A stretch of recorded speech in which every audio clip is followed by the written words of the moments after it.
beautifulhalo.com to pick up whatever your heart desires. Hoodies, shirts, pants, and even jackets. They have it all. We all would like to wear some nice clothing, right? Well, Beautiful Halo is the perfect place for that. They have Apple in the styles of many well-favorited animes such as JoJo, Dragon Ball, Black Clover, One Punch Man, and My Hero Academia. They have with many more items to choose from. If you're like the 1% who personally hates anime or just aren't into it despite being on this channel, then they've got you covered too, with a bunch of stuff with cartoons, movies, shows, and comics, along with popular names like Star Wars, SpongeBob, Marvel, DC, and Rick and Morty. They have hundreds of different items of clothing to fit your style so that you can feel like you in public, or just around the house. What are you waiting for? Go check out beautifulhalo.com and use code MEME for 10% off your next purchase. Remember, MEME. I repeat, use code MEME for 10% off your next purchase. Again, a huge thanks to Beautiful Halo for...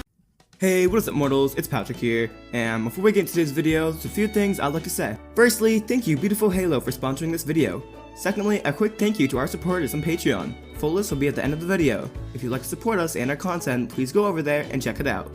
Thirdly, if you have a what-if idea and you want it done by us ASAP, you can now commission it from us. Go into the Discord that's in the description of this video and DM the head writer. Tell him your idea and he'll explain the process to you. Now, with all that out of the way, let's get into the video.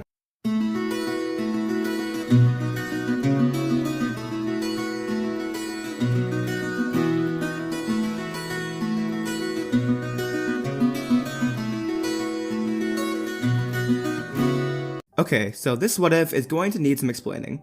In this universe, all the pro heroes swap roles with all the villains, meaning characters like All Might and Eraserhead became villains, while the actual villains, like All For One and Dabi, became heroes instead. While the hero and villain swap roles, most students like Deku and Bakugo still aspire to become heroes.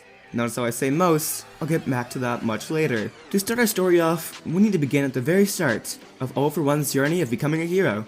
Just like in normal canon, he was born near the original emergence of quirks. He would grow up in society that was almost collapsed because of said emergence of quirks, leading him to become a masked vigilante who stole villains' quirks he was deemed to be too dangerous. Similar to normal canon, he would also be born with a brother who he thought was quirkless. All he thought was he was weak and frail. He was an evil genius who had a hatred for quirks. He would create an evil empire with help from the Yakuza, who also wanted to destroy quirks. All For One and his brothers would have a few run-ins before All For One would forcefully give his brother a quirk. A useless quirk from a random guy on the street that allowed him to stockpile power within his body to show him quirks weren't as bad as he thought, making him the one thing he wanted to destroy. But to both their surprise, he did actually have a quirk. His being one that let him transfer his quirk to other people through his DNA. This began a chain of the brothers' quirks, dubbed All For One in this universe, being passed down to a new user trying to kill the actual All For One, who goes by One For All in this universe. I know it's confusing, but bear with it for now. The former villain, All For One, is going to be referred to as One For All for now. This leads to All Might, the current user of All For One. His mentor, Nana Shimura, was accidentally killed by One For All when she attempted to kill him herself. All Might would be out for vengeance, training for years before attempting to kill One For All himself, leading him to get a form of injury, but nothing close to what he got in the main series. But One For All would have his face mutilated, forcing him to don the Darth Vader-like mask that he wore in the normal series. Now on to the proper story. Ever since a young age, Izuku Midoriya has idolized his heroes, his favorite being the #1 hero, One For All. He aspired to be a hero and dreamed of having a strong quirk, but due to being quirkless, he could never accomplish his dreams. Or so he thought. Izuku rushes to school during rush hour, but is stopped by a giant rampaging villain in the streets, an evil Mount Lady. This is her first appearance. Staring up in awe, Izuku started to take down notes on the villains as a hero. Mimic, real name, Joey Iranaka, merges his body with the street to create blockers for keeping the civilians back. Really? With a strong quirk like that and you just thought to become a villain? The hero muscular chuckles as he leaps over the crowd, with most of his body covered in exposed muscle fibers. With one large punch, he knocks out the villainous Mount Lady. With Izuku finishing up his nose and Mount Lady shrinking back to her normal size, the day continues as normal. In school, nothing out of the ordinary happened. He got bullied for being quirkless, a bit by Bakugo, but that was really it. Everything was going fine until Bakugo told Izuku's hero notes and burnt them, then tossed it out the window. Please, if you idolize heroes like that, you'll never go anywhere in life, as if you're going anywhere anyway. Bakugo laughs as he leaves the school. He was referring to Deku's love for the hero, One For All, the #1 hero. Bakugo did not like One For All due to his calm nature. He much preferred heroes like Muscular and Kendo Rappa for their loud personalities and quirks, just like how he admires All Might in the canon series. While this is going on, a villain runs down a busy city street followed by a couple of deformed clones. In pursuit of the villain was One For All, using a flight quirk to chase after him. Back with Izuku, he had gone his burnt hero notes and started to walk him. He was close to breaking into tears, and just wanted to get him quickly, so he took a quick way home, which should take him under a bridge. While walking under the bridge, he could clearly see a man on the other side wearing a dirty trench coat. The man started to stumble around while groaning, "Hungry, so hungry." As he turned to face Izuku, he knew who he was, the demented ectoplasm. Izuku walked backwards in fear before tripping over some trash as ectoplasm sprinted after him with a thick black fluid leaking from his large mouth. As he got close, the black fluid turned into a massive zombie-like clone of ectoplasm. The clone itself was so large it had to lay on its stomach to stay under the bridge. Izuku's foot was stuck inside the clone's shoulder, waiting him to get pulled into the body of it, slowly. Izuku started to scream in fear as he was being dragged, but his screams were muffled by the groans and bellows of ectoplasm. "Let's put an end to this, shall we?" A voice calls out as ectoplasm's grunts suddenly stop. But before Izuku can see who said that, somebody grabs him by the collar and pulls him out, while the arms inflates massively. Then as he holds his arm out, he unleashed a massive blast of concussive air, splattering the clone against the walls of the bridge and knocking out ectoplasm. As Izuku got to his feet after being pulled out of the ectoplasm clone, he could clearly see who saved him. One For All. Izuku became overwhelmed by his emotions, and just stared at his idol as he restrained ectoplasm and handcuffed him to a pipe out on wall. "The police should be in here soon. I would leave as soon as possible if I were you." One For All announces before he bid Izuku farewell and goes to fly off. But as he got into the air, Izuku leaped onto him while yelling, "Please, wait! I have a question!" A surprised One For All lands on a nearby building, with Izuku letting go of him while stumbling back. It took a second for Izuku to say anything. He was a little starstruck by seeing his idol, but he forced his words out. Can I become a hero, even without a quirk?" One For All took a second to answer, staring at Izuku for a few seconds before saying anything. "You got guts, kid. I'll give you that. What's your name?" He said he was Izuku Midoriya, and ever since he was a kid, he wanted to be a hero, just like him, but couldn't, due to him being quirkless. This must have struck a nerve or something of One For All, as he bluntly says, "I'm afraid no. You cannot be a hero without a quirk." A stunned Izuku just stood there in shock, as One For All started to explain how to become a pro hero. You need to run into dangerous situations without hesitation and come out alive.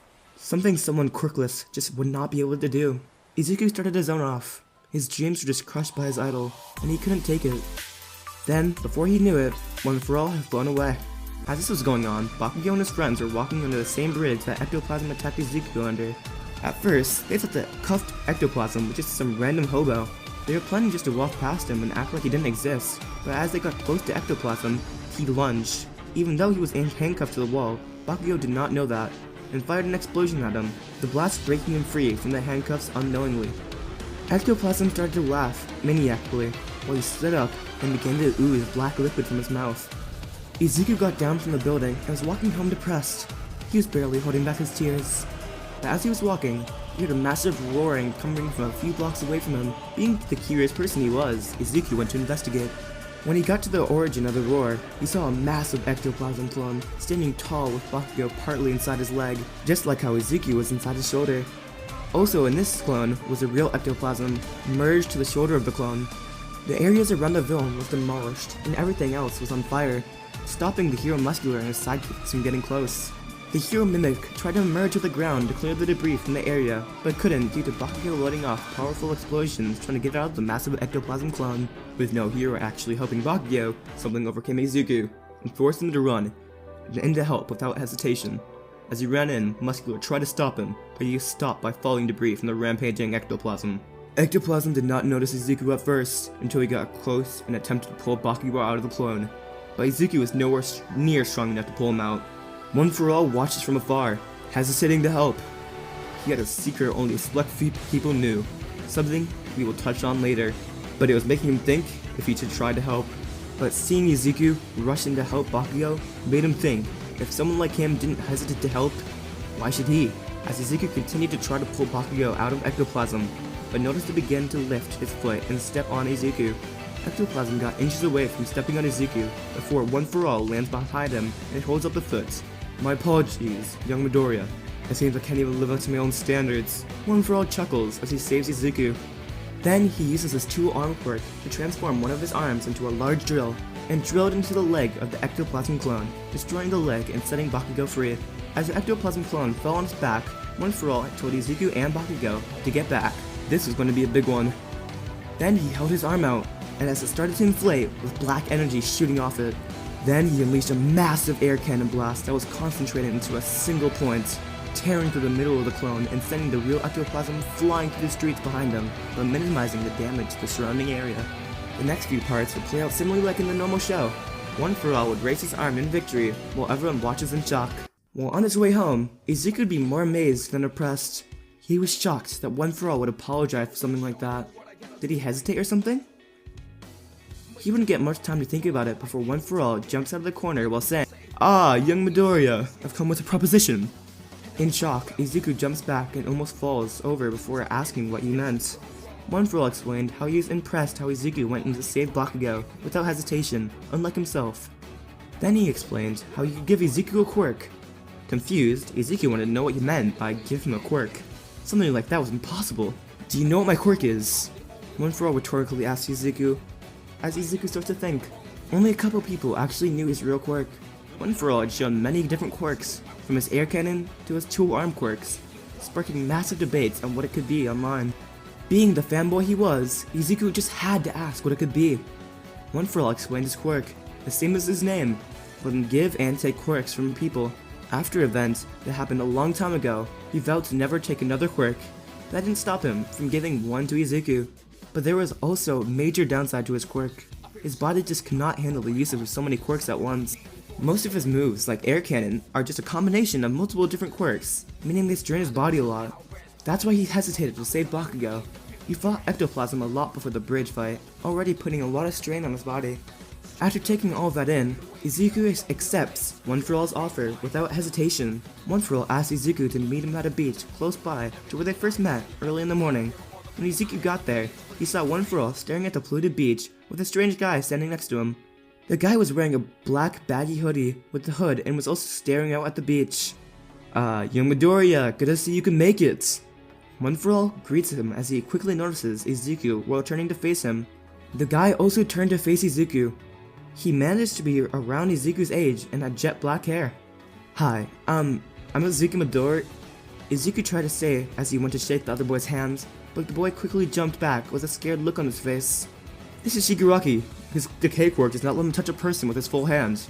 He's a little bit shy, but I doubt you two will get along pretty well," One For All explains. Then One For All started to laugh as Izuku nerds out about Shigaraki's quirk. He thought it was really cool. Shigaraki hated his quirk, however, due to an accident which had happened years ago with it. With both of them at the beach, One For All started to explain why he brought them both here. It was a test. If they both cleaned the beach before the UN entrance exam, he would give them both what he promised, a quirk for Izuku. But he didn't know what he promised, Shigaraki. Both Izuku and Shigaraki stared at the beach in shock.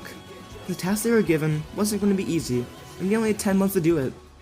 With no other option, they started to clean straight away. For the first couple of months, Izuku and Shigaraki would slowly become friends, while both of them would also grow closer with One For All, seeing him both as his successors. After a while, Shigaraki and Izuku become close friends, opening up to each other. In this turn, this would make Izuku much happier because of having someone he could vent about after school. It helped him cope with Bakugo's bullying a lot more. One For All would also help the boys physically, preparing Izuku's body for a strong quirk, and helping Shigaraki gain a bit of control over his quirk. Thanks to Shigaraki's decay quirk, and the fact that there was 2 of them, they would be able to clear the entire beach quickly and quietly, compared to the normal series, finishing with a month or 2 left with the entrance exam. With Izuku holding up his part of the deal, One For All had started to give him a quirk.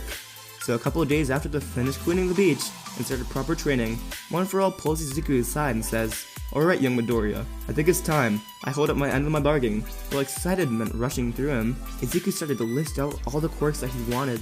From super speed to the ability to breathe fire like his dad, he wanted something strong. "I've already chosen a quirk for you. I think it'll suit you quite perfectly." One For All explains, slightly ruining Izuku's enthusiasm. The quirk he was giving was a mixture of a couple of older ones and weak quirks he hadn't used in a while. He called it Overflow. It allowed Izuku to stockpile kinetic force throughout his body gained from pain and then can unleash it in a blast of air, just like One For All's air cannon quirk. Izuku had spent the last month training with Shigaraki and All For One to learn how to use his new quirk, turning it into his own. With the entrance exam upon them, the Izuku and Shigaraki met up early before the entrance exam and went to the examen hall together. When they got there, they both stared at the hall for a minute, before Izuku took a deep breath and went to enter. "I thought I told you not to come here, Deku!" a voice roars. Thank you all for watching the video to the end. Now, there's a few more things I'd like to go over before the video ends. Firstly, I'd like to let you know that we all have our own merch store. Some of the items in it are only available for a limited amount of time, so if you're interested, go into the description and check it out. Each purchase really helps us make these videos. Lastly, on behalf of We the Celestials, I'd like to thank the writers for this video, as well as the editor for this video. Their details will be in the description. If you're a voice actor, editor, or writer, or you just want to become one, hit up the head of one of those areas. We're always looking for members to join us. Now, that's it for today's video, so thank you all for watching, and don't forget to hit the subscribe button if you're interested, and hit that like button if you liked the video. Now, like we say, until next time mortals, peace out, have an amazing day. Eyes in the sky, gazing far into the night. I raise my hand to the fire, but it's no use, cause you can't stop it from shining through. It's true, baby, let the light shine through. If you believe it's true.